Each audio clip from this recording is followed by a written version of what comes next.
My name's Mackie Greene. I live here on Campobello, fisherman, whale watch operator, and also leader of the Campobello Whale Rescue Team.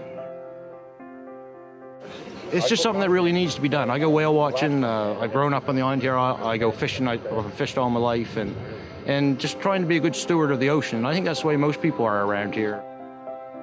We started in 2002, so 13 years now, so quite a while. We're getting up there on whales. We're getting close to 30, I think, that we've worked on. Maybe even a few more than that, since we got started. Since 2008, the International Fund for Animal Welfare has provided funding to the Campobello Whale Rescue Team to help disentangle whales in the Bay of Fundy.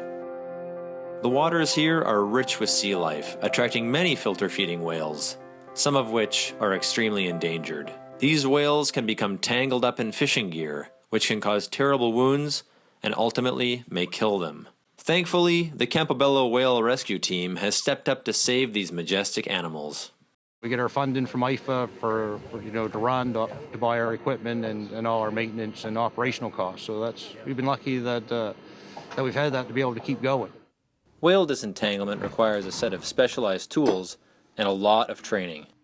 This is our throw-and grapple, so this is how we make our connection to the whale. We have a line we tie into this, go into one of the big polyballs, and we can just throw this out over top the whale and pull back, and this will snag into the rope that's trailing behind the whale.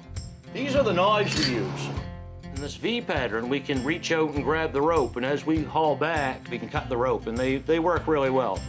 We have long poles that we use with cutters to reach out.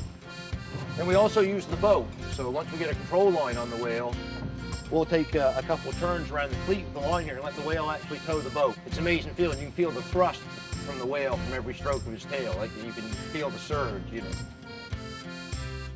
The members of the Campobello Whale Rescue Team are accustomed to life on the sea. But even this hardy bunch of mariners can be shaken by the dangerous work of whale disentanglement. Probably around 2003 or so. We were still taking a lot of scientists with us and at the time, and they can't tie knots, so you have to have carabiners to hook everything together. So these balloons, we had a short piece of rope with a carabiner on it that was hooked to the whale. I was just holding the buoy with my knee like this.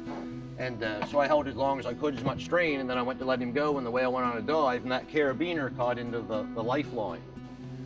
And it was a strong connection. There was no way to get clear of it. And that whale, when he dove, it was a big right whale, and when he dove, he hauled the bow right down, leveled it right off, and then this started popping the whole way back along the side, and that's what actually happened. He tore the lifeline, tore all the grommets or the rubber on both sides, and then the boat came back down on its feet. So that's been the scariest moment.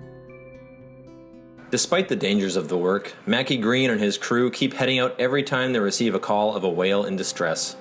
Thanks to the support of IFA members, these brave volunteers can continue this important work.